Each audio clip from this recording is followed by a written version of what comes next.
E aí, tudo bem? Eu sou o Lorenzo e você está no canal Lorenzo Videoaulas. Bom, na videoaula de hoje, vamos aprender sobre os tecidos do corpo humano e a área da biologia que estuda essa parte do corpo, a histologia. Certo, para começar, vamos separar os tecidos que serão estudados nessa videoaula. Em primeiro, temos o tecido epitelial, depois, o tecido conjuntivo, o tecido muscular e, por fim, o tecido nervoso. Beleza, então vamos começar explicando o tecido epitelial. Tecido epitelial, ele pode ser chamado também de epitélio e possui função de revestimento, tanto internamente, como nas mucosas, quanto externamente, como na epiderme, ou seja, a camada mais externa da pele. Também possui função de secreção, como no estômago, de impermeabilização na bexiga e de absorção de nutrientes na mucosa entérica. Além disso, o tecido epitelial não possui nervos, vasos sanguíneos e contém uma pequena quantidade de matéria intercelular. Também é necessário ressaltar suas células, as quais são bem organizadas com alta capacidade de renovação por mitose. Elas se nutrem por difusão com a lâmina basal, cuja se localiza entre o tecido epitelial e o tecido conjuntivo vizinho, realizando trocas de nutrientes. Observação: podemos separar os tipos de epitélio em, quanto ao número de células, o simples, com apenas uma camada, o estratificado, com duas ou mais camadas, e o pseudoestratificado, com uma camada de células de tamanhos diferentes. Podemos separar também quanto à forma: pavimentoso, de forma achatada, cúbico, em formato de cubo, prismático, com formato de colunas, e de transição, com formato de cubo, porém esticadas para cima, semelhantes a abre aspas, muro celular. O tecido epitelial pode ser dividido em dois tipos. Tipo 1, tecido epitelial de revestimento. Sua principal função é de revestir internamente e externamente. Além disso, ele é capaz de absorver nutrientes, fazer trocas gasosas e impermeabilizar. Fique atento a um exemplo importante. É a pele. A parte mais externa da pele é composta por um tecido epitelial de revestimento, com o nome de epiderme. A epiderme não possui vasos sanguíneos nem nervos e ele é do tipo epitélio estratificado, o qual tem função de impedir a entrada de invasores. Tipo 2. Tecido epitelial glandular. Com a função secretora, entre o epitélio de revestimento e o tecido conjuntivo, possui células unidas em uma única camada. Esse tecido também possui órgãos chamados glândulas, formados no epitélio glandular. Esses órgãos podem ser divididos em dois tipos: as glândulas endócrinas, que é quando não há ligação com o epitélio de revestimento, assim sendo obrigadas a lançar seus hormônios no sangue, como a tireoide, por exemplo, e as glândulas exócrinas, formadas por uma parte secretora e um ducto secretor que se conecta ao tecido epitelial de revestimento ou o epitélio de revestimento. As secreções são lançadas ou internamente, como nas glândulas salivares, ou externamente, como nas glândulas sudoríparas. Com isso, acabamos o tecido epitelial e vamos para o tecido conjuntivo. Tecido conjuntivo. Bom, o tecido conjuntivo, conhecido também como tecidos conectivos, possui função de conectar as partes do corpo, além de fornecer sustentação, preencher espaços e nutrição dos tecidos epiteliais. Possui como matriz as fibras proteicas, as quais podem ser gelatinosas, flexíveis, duras ou líquidas. E ele também é vascularizado e possui nervos. Certo. Com isso, podemos separar o tecido conjuntivo em 6 tipos. Tipo 1. Tecido conjuntivo propriamente dito. Tem função de sustentação, preenchimento de tecidos de ligação, além de sua matriz ser gelatinosa. O tecido conjuntivo propriamente dito pode ser separado em dois subtipos. Subtipo número 1, frouxo. Possui pouca matriz e poucas fibras. Ele é flexível e pouco resistente às pressões. Ele está presente em volta dos órgãos e serve de passagem de vasos sanguíneos. Subtipo número 2, denso. Possui muita matriz e muitas fibras. Ele é resistente a pressões e é encontrado nos tendões e abaixo da epiderme. Ele é chamado de derme quando se encontra abaixo da epiderme, que é a camada mais externa da pele, como vimos antes no tecido epitelial. Certo, agora vamos ao tipo 2, tecido conjuntivo adiposo. Ele funciona como uma reserva energética e protege contra o frio e impactos. Formado por pouca matriz, muitas fibras e por células especiais chamadas adipócitos. O tecido conjuntivo adiposo também pode acumular gordura. Tipo 3, tecido conjuntivo cartilaginoso. Ele possui muita matriz, a qual é mais rígida do que no tecido conjuntivo propriamente dito. Ele também é o único tecido conjuntivo que não possui vasos sanguíneos nem nervos.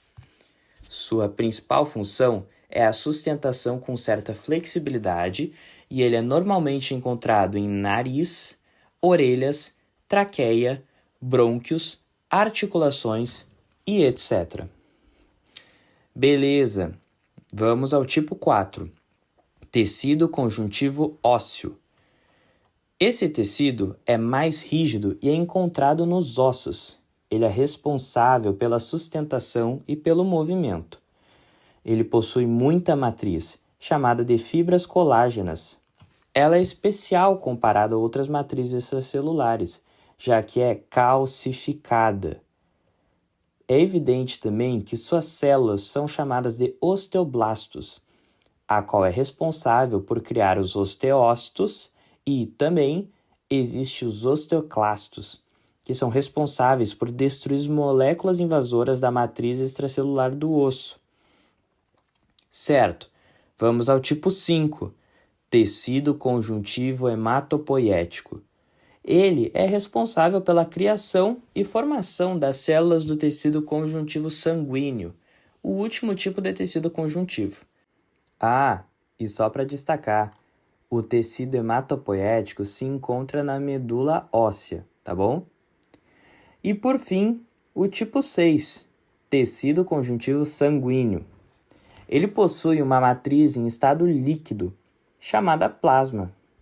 O plasma é formado de células especiais produzidas pelo tecido conjuntivo hematopoético, que são elas: glóbulos vermelhos, responsáveis pelo transporte de oxigênio pelo corpo; os glóbulos brancos, responsáveis pela proteção e defesa contra antígenos; e as plaquetas, responsáveis pela coagulação do sangue a fim de curar ferimentos.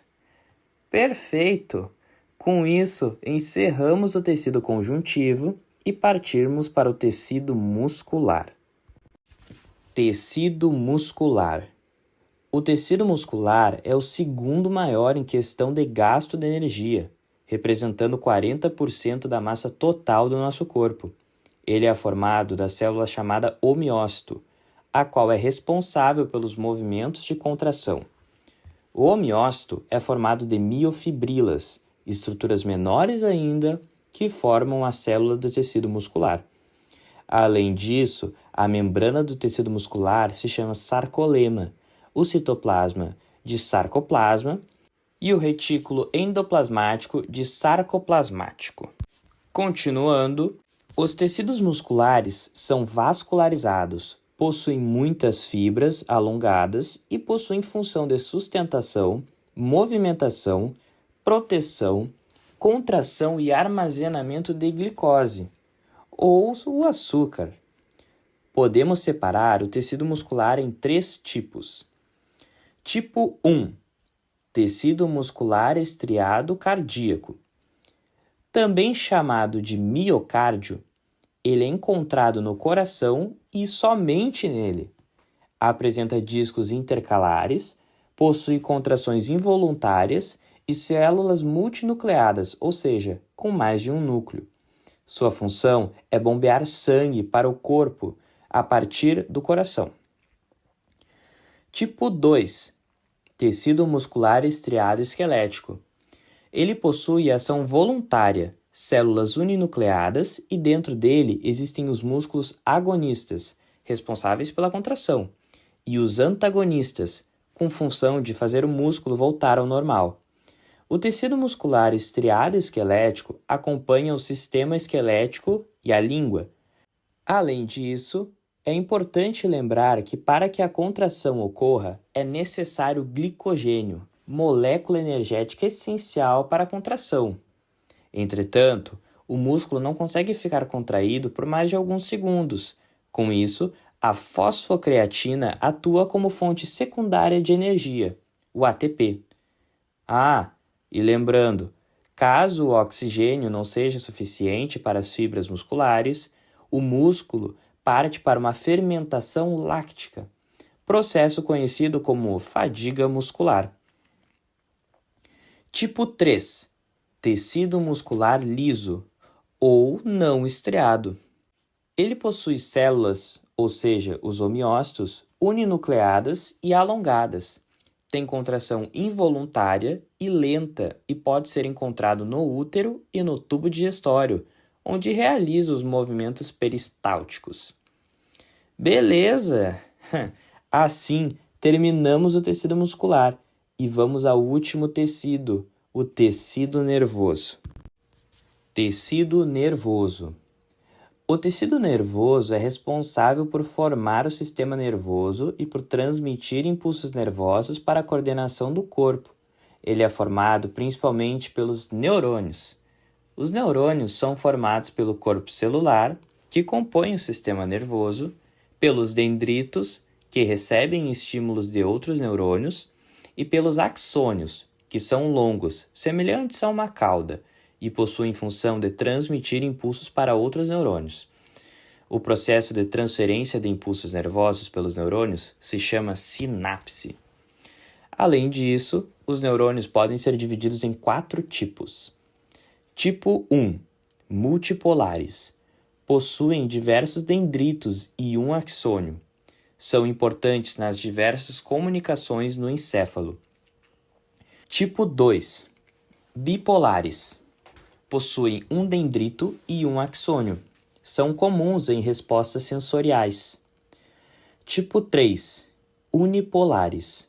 Possuem uma fibra que atua como axônio e dendrito. Eles possuem a função de levar estímulos do sistema nervoso periférico para o sistema nervoso central. E o tipo 4. Pseudo-unipolares. O dendrito e o axônio partem da mesma parte do corpo celular. São encontrados na medula espinhal e se comunicam com o sistema nervoso periférico.